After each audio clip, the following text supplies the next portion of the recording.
Supreme court ने अपने 75 वर्षों के इतिहास में पहली बार एक ऐतिहासिक निर्णय लेते हुए अनुसूचित जाति और अनुसूचित जनजाति वर्ग के लिए कर्मचारियों की सीधी भर्ती और पदोन्नति में आरक्षण की औपचारिक नीति लागू कर दी है। इस संबंध में 24 जून 2025 को सभी सुप्रीम कोर्ट कर्मचारियों को एक सर्कुलर जारी कर इसकी जानकारी दी गई है। यह फैसला एक ऐसे वक्त आया है जब शीर्ष अदालत के कर्मचारियों की नियुक्तियों में समान प्रतिनिधित्व को लेकर वर्षों से आवाज उठती रही है। अब इस नीति के तहत सुप्रीम कोर्ट स्टाफ में शेड्यूल कास्ट को 15% और शेड्यूल ट्राइब्स को 7.5% आरक्षण मिलेगा। इस सर्कुलर में बताया गया है कि यह मॉड्यूल आरक्षण रोस्टर और रजिस्टर सुप्रीम कोर्ट के आंतरिक नेटवर्क सबनेट पर अपलोड कर दिया गया है और इसे 23 जून 2025 से प्रभावी माना जाएगा।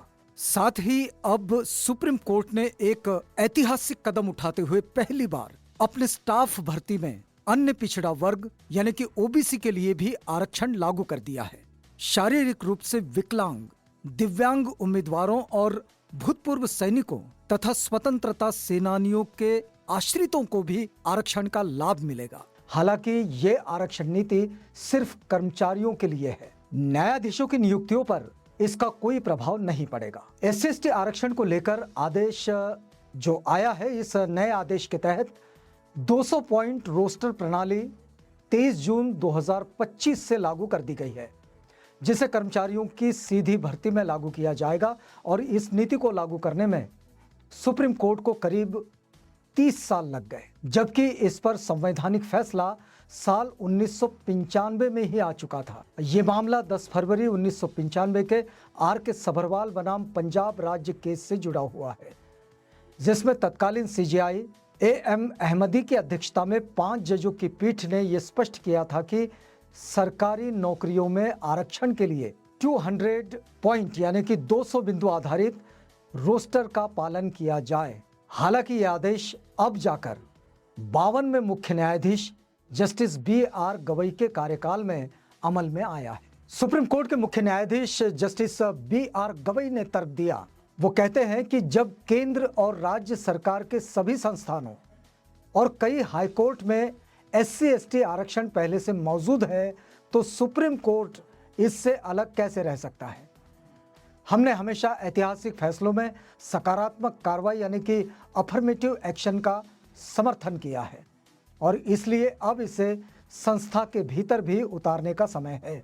उन्होंने ये भी कहा कि समानता और प्रतिनिधित्व विरोधी नहीं है, बल्कि एक दूसरे को मजबूत करने वाले सिद्धांत है जो भारत के संवैधानिक दृष्टिकोण को आगे बढ़ाते हैं। गौरतलब है कि उच्चतम न्यायालय में अभी तक सीधी भर्ती में आरक्षण नहीं था।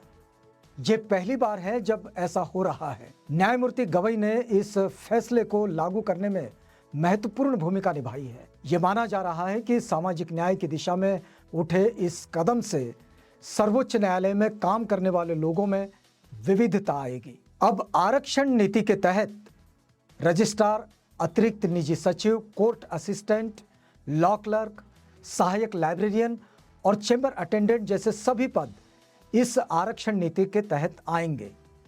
सुप्रीम कोर्ट द्वारा जारी सर्कुलर में यह कहा गया है कि नई रोस्टर प्रणाली आंतरिक नेटवर्क जो है सबनेट जो होता है उस पर अपलोड कर दी गई है और साथ ही अगर किसी को रोस्टर या रजिस्टर में कोई त्रुटि नजर आती है तो वे रजिस्ट्रार भर्ती को आपत्ति भेज सकते हैं। इस सर्कुलर के अनुसार प्रमोशन में अनुसूचित जाति के कर्मचारियों को 15% और अनुसूचित जनजाति के कर्मचारियों को 7.5% आरक्षण मिलेगा।